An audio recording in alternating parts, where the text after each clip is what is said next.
പ്രിയപ്പെട്ടവരെ, നമസ്കാരം. 10ാം ക്ലാസ് തുല്യതയുടെ മലയാളത്തിൻ്റെ ഒരു മോഡൽ ക്വസ്റ്റ്യൻ പേപ്പറാണ് നമ്മളിന്ന് ചർച്ച ചെയ്യുന്നത്. കഴിഞ്ഞ വർഷത്തെ മാതൃകാ ചോദ്യപേപ്പറിൽ നിന്ന് നിരവധി ചോദ്യങ്ങൾ ചോദിച്ചിരുന്നതാണ്. അതുകൊണ്ട് ഇതെല്ലാവരും തന്നെ നല്ല രീതിയിൽ പഠിക്കുക. പരീക്ഷയ്ക്ക് A+ വാങ്ങാൻ വളരെ ഉപകരിക്കുന്നതായിരിക്കും ഈ ക്ലാസ്. ഒന്നാമത്തെ ചോദ്യം പട്ടിക ശരിയായി ക്രമീകരിക്കുക എന്നതാണ്. രചനാഭാഗം, രചന, രചയിതാവ് എന്നിങ്ങനെ 3 കോളങ്ങളിലായിട്ടാണ് ചോദ്യം വന്നിരിക്കുന്നത്. ലോലമായ വെളുപ്പിൻ്റെ ഒരു മൊട്ട്, ഇത് ഉപ്പ് എന്ന രചനയിലേതാണ്. ഇത് എഴുതിയത് സച്ചിദാനന്ദനാണ്.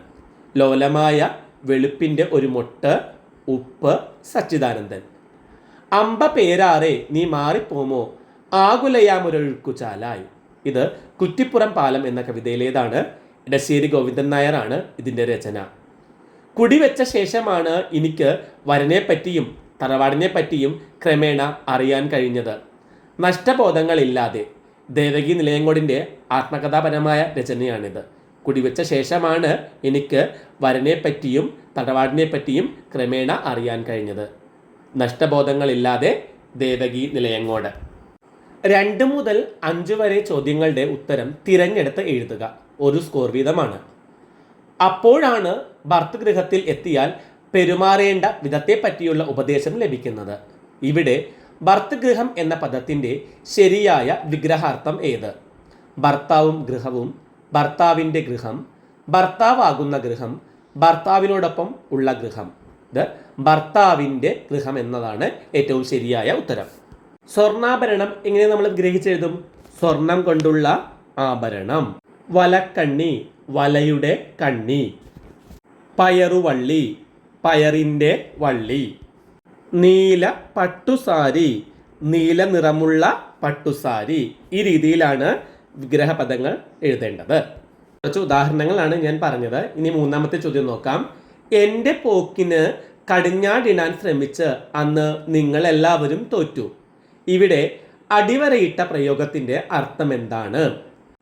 അടിവരയിട്ട പദം കടിഞ്ഞാണിടാൻ ശ്രമിച്ചു എന്നതാണ്.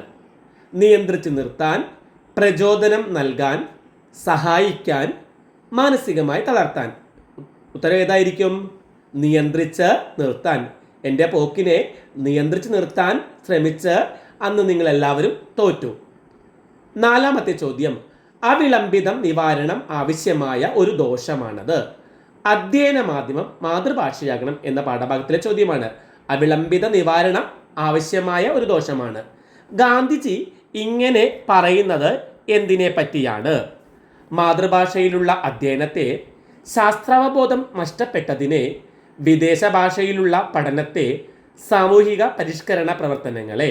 ഉത്തരം വിദേശ ഭാഷയിലുള്ള പഠനത്തെ എന്നതാണ്. 5ാമത്തെ ചോദ്യം. ആദ്യ കത്തിൽ പെൺകുട്ടികൾ സ്വയം വർണ്ണിക്കാൻ പാടില്ലെന്ന് ഒരു നിയമമുണ്ടെന്ന് എനിക്കറിയില്ലായിരുന്നു.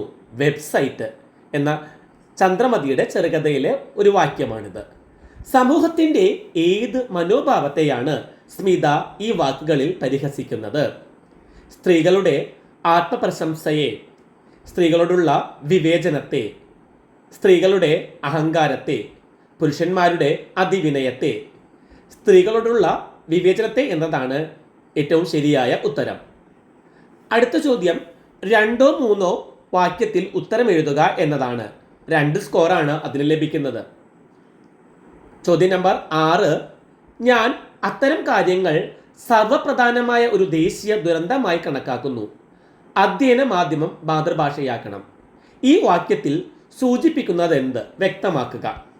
ഗാന്ധിജിയുടെ ഭാഷാ നയം അവതരിപ്പിക്കുന്ന ലേഖനമാണ് അധ്യയന മാധ്യമം മാതൃഭാഷയാകണം എന്നത്. ഇംഗ്ലീഷ് ഭാഷാജ്ഞാനത്തോടുള്ള അമിതമായ താല്പര്യം അന്ധവിശ്വാസമാണെന്നും ഗാന്ധിജി അഭിപ്രായപ്പെടുന്നുണ്ട്. മാതൃഭാഷയിലൂടെ അല്ലാതെയുള്ള അധ്യയനം ഒരു ദേശീയ ദുരന്തമാണ്. വിദേശ ഭാഷകൾ കുട്ടികളുടെ തലച്ചോറിനെ ക്ഷീണിപ്പിക്കുകയും കുട്ടികളുടെ ഞരമ്പുകൾക്ക് താങ്ങാനാകാത്ത ഭാരമാവുകയും ചെയ്യും. തങ്ങളുടേതല്ലാത്ത ഒരു ഭാഷയിൽ ബോധനം സ്വീകരിക്കുന്ന ഒരു രാജ്യത്തിലെ കുട്ടികൾ ആത്മഹത്യയാണ് ചെയ്യുന്നതെന്നാണ് ഗാന്ധിജി പറയുന്നത്. അതവരുടെ ജന്മാവകാശത്തെ അപഹരിക്കലാണ്. വിദേശ ഭാഷയിലൂടെയുള്ള പഠനം കുട്ടികളിൽ അനർഹമായ ഭാരം ചുമത്തുകയാണ്. അതവരുടെ നൈസർഗിക സിദ്ധികളെ അപഹരിക്കും, വളർച്ച മുരടിക്കുന്നതിന് കാരണമാകും, സ്വന്തം വീട്ടിൽ പോലും അവരെ ഒറ്റപ്പെടുത്തും. തന്മൂലം ഞാൻ അത്തരം കാര്യങ്ങൾ സർവപ്രധാനമായ ഒരു ദേശീയ ദുരന്തമായി കണക്കാക്കുന്നു എന്നാണ് ഗാന്ധിജി ഈ ലേഖനത്തിൽ അഭിപ്രായപ്പെടുന്നത്. 2 പോയിന്റ് മാത്രം എഴുതിയാൽ മതി. എന്നാലും ഒന്നും കൂടി ഒന്ന് ചുരുക്കി പറയുകയാണ്. വൈദേശിക ഭാഷയിലൂടെയുള്ള പഠനം കുട്ടികളുടെ നൈസർഗിക സിദ്ധികളെ അപഹരിക്കുന്നു, അവരുടെ ജന്മാവകാശത്തെയാണ് അപഹരിക്കുന്നതെന്ന് പറയാം. വളർച്ച മുരടിക്കുന്നതിന് കാരണമാകുന്നു, അവരെ സ്വന്തം വീട്ടിൽ ഒറ്റപ്പെടുത്തുന്നു. അതിനാലാണ് ഗാന്ധിജി വൈദേശിക ഭാഷയിലൂടെയുള്ള പഠനത്തെ ഒരു ദേശീയ ദുരന്തമായി പ്രഖ്യാപിക്കുന്നത്. 7ാമത്തെ ചോദ്യം നോക്കാം. വിലയിരുത്തി കുറിപ്പ് തയ്യാറാക്കുക. 8 മുറിക്കാർ ഇവിടേക്കാണ് പോയത്. കല്ലെറിയുമ്പോൾ ഒരു കൂട്ടം കാക്കകൾ ചിതറുന്ന പോലെയായിരുന്നു അത്. പല വഴിക്ക് പറന്നു. കുടിയൊഴിക്കപ്പെടുന്നവർ. കുടിയൊഴിപ്പിക്കപ്പെട്ട കോക്കാഞ്ചിറക്കാരുടെ ജീവിത അവസ്ഥ അവതരിപ്പിക്കാൻ ഈ പ്രയോഗം എത്രമാത്രം പര്യാപ്തമാണ്? വിലയിരുത്തി കുറിപ്പ് തയ്യാറാക്കുക. നിരാലംബരായ മനുഷ്യരുടെ കഥ പറയുന്ന സാറാ ജോസഫിൻ്റെ നോവലാണ് അലാഹയുടെ പെൺമക്കൾ. പ്രാദേശിക ഭാഷയുടെ ശക്തിയും സൗന്ദര്യവും വളരെ ഭംഗിയായി ഈ കൃതിയിൽ നമുക്ക് കാണാൻ കഴിയും. തൃശൂർ നഗരത്തിൻ്റെ പുറമ്പോക്കുകളിൽപ്പെട്ട കോക്കാഞ്ചിറ എന്ന പ്രദേശത്ത് വേരുറപ്പിക്കാൻ ശ്രമിക്കുകയും നഗരം വളരുമ്പോൾ നിഷ്കരുണം പുറന്തള്ളപ്പെടുകയും ചെയ്യുന്ന കുറേ പാവമനുഷ്യരുടെ കഥയാണിത്. വികസനത്തിൻ്റെ പേരിൽ നടമാടുന്ന നീതി നിഷേധങ്ങളും ഭരണകൂടവും മതമേലധികാരികളും സമ്പന്ന വർഗ താൽപ്പര്യങ്ങൾ സംരക്ഷിക്കാൻ നടത്തുന്ന ശ്രമങ്ങളുടെയും നേർചിത്രം ഈ നോവലിൽ കാണാം. കുടിയൊഴിപ്പിക്കപ്പെട്ട ജനതയുടെ ജീവിതാവസ്ഥ അവതരിപ്പിക്കാൻ ഈ വാക്യത്തിന് കഴിയുന്നുണ്ട്. കുടിയൊഴിപ്പിക്കപ്പെട്ട അവർ പല ദിക്കിലേക്കാണ് പോയത്.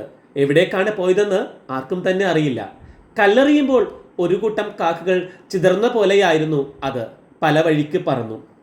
നഗരത്തിലൂടെ നടന്ന് അന്നത്തെ കഞ്ഞിക്കുള്ള വക കൊത്തിപ്പെറുക്കി ഉണ്ടാക്കിയ ജീവിതമായിരുന്നു അവരുടേത്. നഗരത്തിലെ കുപ്പയിൽ പിറന്നു വീണവർ. കല്ലെടുത്തെറിയുമ്പോൾ കാക്കകൾ പറന്നു പോകുന്നത് പോലെ ആ കോക്കാഞ്ചിറയിൽ നിന്ന് അവർ നഗരത്തിൻ്റെ പല ഭാഗങ്ങളിലേക്ക് പോവുകയാണ് ഉണ്ടായത്. 8ാമത്തെ ചോദ്യം. സ്വാഭിപ്രായം സമർത്ഥിക്കുക. വൃദ്ധൻ പതുക്കെ എണീറ്റിരുന്നു.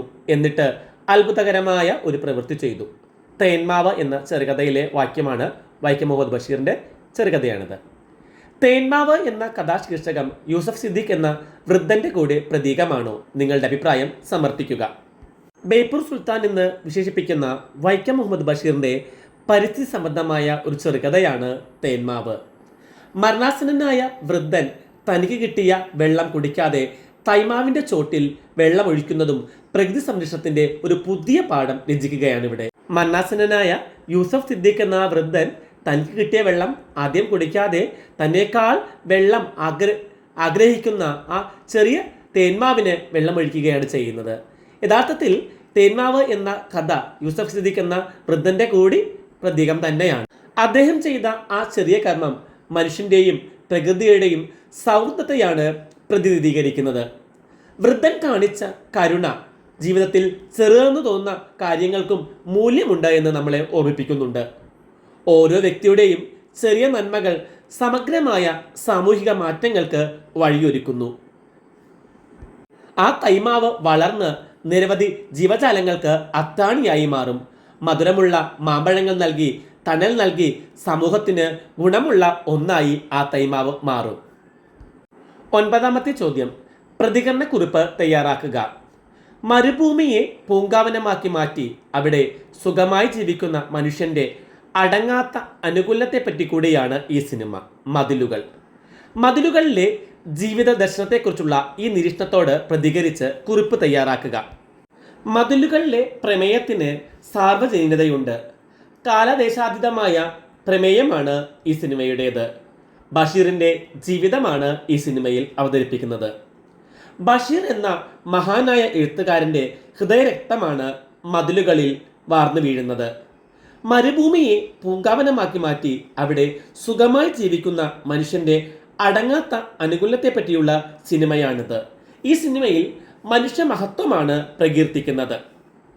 ബഷീറിൻ്റെ ലാളിത്യവും നർമ്മബോധവും സർവോപരി മനുഷ്യസ്നേഹവും അടൂരിൻ്റെ മതിലുകളിൽ കാണാവുന്നതാണ്. പുറം ലോകത്തിൻ്റെ ഒരു പരിച്ഛേദമാണ് ഈ ചിത്രം. ജീവിച്ചിരിക്കുന്ന ഒരു എഴുത്തുകാരനെ കേന്ദ്ര കഥാപാത്രമാക്കി നിർമ്മിക്കുന്ന ആദ്യത്തെ ഇന്ത്യൻ ചിത്രമായിരുന്നു മതിലുകൾ. പുറമേക്ക് ലളിതമെന്നോ അതിലളിതമെന്നോ തോന്നാവുന്ന രൂപഘടനയുള്ള ഈ ചിത്രം ബഷീറിൻ്റെ ജീവിത ലാളിത്യവും ബഷീർ കൃതികളുടെ ലാളിത്യവും സ്വാംശീകരിച്ചെടുത്ത ഒരു ശൈലി പിന്തുടരുന്നതായി കാണാം. ഇതെല്ലാവരും നന്നായി കേട്ട് പഠിക്കുക. ഈ ക്വസ്റ്റ്യൻ പേപ്പറിൻ്റെ അടുത്ത ഭാഗം മറ്റൊരു ക്ലാസ്സായി നമുക്ക് ചെയ്യാവുന്നതാണ്. ക്ലാസ് ഇഷ്ടമായിട്ടുണ്ടെങ്കിൽ ലൈക്കും ഷെയറും കമൻറ്റും എല്ലാം പ്രതീക്ഷിക്കുന്നു. എല്ലാവർക്കും A+ കിട്ടട്ടെ എന്ന പ്രാർത്ഥനയോടെ നിർത്തുന്നു.